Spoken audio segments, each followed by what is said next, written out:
ఉమ్మడి మహబూబ్ నగర్ జిల్లాలో కరోనా కలకలం రేపుతోంది. ఇప్పటికే జిల్లా వ్యాప్తంగా 4 పాజిటివ్ కేసులు నమోదయ్యాయి. అయితే కరోనాకు సంబంధించి ఎలాంటి ఆందోళన చెందాల్సిన అవసరం లేదని వైద్యులు చెబుతున్నారు. దగ్గు, జలుబు ఇలాంటి లక్షణాలున్న వారు వెంటనే ర్యాపిడ్ టెస్ట్ చేయించుకోవాలంటున్న జిల్లా ప్రభుత్వ ఆసుపత్రి సూపరింటెండెంట్ జీవన్తో మా మహబూబ్ నగర్ ప్రతినిధి రహీం ఫేస్ టు ఫేస్. 2 సార్లు పూర్తయి 3వ సారి మళ్ళీ విజృంభిస్తుందని చెప్పవచ్చు. అందులో భాగంగానే తెలంగాణ రాష్ట్రంలో కూడా కరోనా మొదలయ్యింది. కరోనా విజృంభిస్తుందని చెప్పవచ్చు. మనం తెలంగాణ రాష్ట్రంలో ఉమ్మడి మహబూబ్ నగర్ జిల్లాలో కూడా 4 కేసులు నమోదయ్యాయని చెప్పి ఇక్కడున్న సూపరింటెండెంట్ జీవన్ గారు మనకు అంటున్నారు. మనం సూపరింటెండెంట్ జీవన్ గారి దగ్గర ఉన్నాం. వారిని అడిగి మరింత సమాచారం తెలుసుకుందాం. సార్ చెప్పండి, ఇప్పటివరకు ఎన్ని కేసులు వచ్చాయి, ఎలా ఉన్నాయా సార్? ఇప్పటివరకు మనకు 445 ఆర్టీపీసీఆర్ టెస్ట్ చేశాము. అదే సిమ్టమ్స్ అంటే నారాయణపేట, తర్వాత మహబూబ్ నగర్ జనరల్ హాస్పిటల్, తర్వాత డిఎంహెచ్ఓ నుండి పెరిఫరీస్ నుండి వచ్చిన శాంపిల్స్ 445. అందులో 4 ఆర్టీపీసీఆర్ పాజిటివ్ వచ్చాయి. అయితే 4 కూడా mild symptoms, just fever, cold, కాఫ్తో వచ్చారు. సో వాళ్ళందరికీ కూడా సిమ్టమ్స్ మైనర్ అంటే హోమ్ ఐసోలేషన్ పెట్టాము. వాళ్ళు కూడా మంచిగా రికవర్ అవుతున్నారు.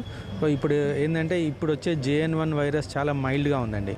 సో దాని నుండి భయపడాల్సిన అవసరం లేదు, ప్యానిక్ అవ్వాల్సిన అవసరం అసలే లేదు. అయితే ఎవరికైనా ఇబ్బంది ఉండి ఆర్టీపీసీఆర్ పాజిటివ్ వచ్చి ఆక్సిజన్ ఇట్లా అవసరం పడింది అనుకోండి, సో మన దగ్గర జనరల్ హాస్పిటల్లో 20 బెడ్లు సపరేట్గా ఎస్టాబ్లిష్ చేసి పెట్టాము. అడ్మిషన్ చేస్తాము. దానికి కావాల్సిన ఆక్సిజన్ కానీ, మెడిసిన్స్ కానీ, దానికి కావాల్సిన పల్మాలజిస్ట్, డాక్టర్స్ అందరూ కూడా అవైలబుల్ ఉన్నారు. ఇక్కడ ఎవరు కూడా ప్యానిక్ కావాల్సిన అవసరం లేదు.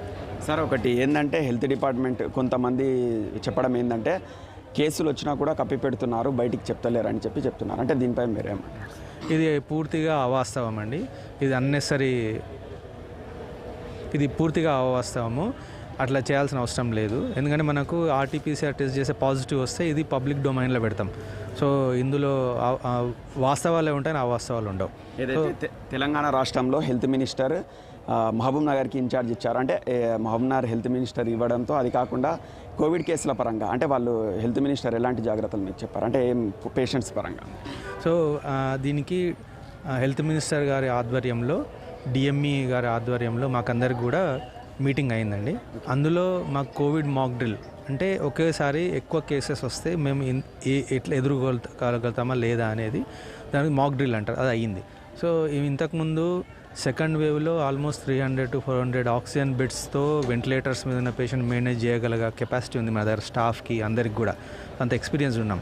సో ఇక్కడ మళ్ళీ అట్లాంటి సిచ్యువేషన్ ఏమన్నా వస్తే మనం చేయగలుగుతామా లేదా అనేది సమీక్ష జరిగింది. సమీక్షలో ఇక్కడ ఏమున్నాయి ఏం లేవు అని కనుక్కొని అన్నీ కూడా సెటరైట్ చేస్తున్నారు. సో గవర్నమెంట్ పరంగా సీఎం గారి ఆదేశాలతో, హెల్త్ మినిస్టర్ గారి ఆదేశాలతో, డిఎంఈ గారి డైరెక్షన్స్తో మేము అందరం కూడా అన్నీ సెట్ చేసుకొని వర్క్ చేస్తున్నాం. మొత్తానికి గతసారి చూడవచ్చు మనం 2 సార్ల నుంచి కరోనా వచ్చిపోతుంది. అయితే ఆ సిమ్టమ్స్ సేమ్ అలాగనే ఇప్పుడు వచ్చే కరోనా కూడా అలాగనే ఉందా, ఏమైనా చేంజ్ అయ్యి వస్తుందా సార్? ఇప్పుడు కూడా సేమ్ అదే అండి, గొంతు నొప్పి, దగ్గు, జలుబు అంతే, అదే సిమ్టమ్స్తోనే ఉంటారు యూజువల్లీ. అట్లా కామన్గా ఉండే వైరల్ ఫ్లూ డిసీజ్ ఇన్ఫెక్షన్స్లో కూడా అలాగే ఉంటుంది. సో కాకపోతే ఏంటంటే ఇప్పుడు మనకు దీని నుండి ఎక్కువ సివియర్ డిసీజ్ లేదు కాబట్టి ఎవరు భయపడాల్సిన అవసరం లేదు. ఉన్నా కానీ ఇక్కడ ఫెసిలిటీస్ ఉన్నాయి. సో మేము ట్రీట్మెంట్ చేస్తాం. మొత్తానికి చివరిగా ప్రజలకు ఎలాంటి హెచ్చరిక ఇవ్వబోతున్నారు? ఏంటంటే మనం ఇంతకుముందు కోవిడ్ వేవ్లో ఎదుర్కొన్నప్పుడు తీసుకున్న జాగ్రత్తలన్నీ తీసుకోవాలండి.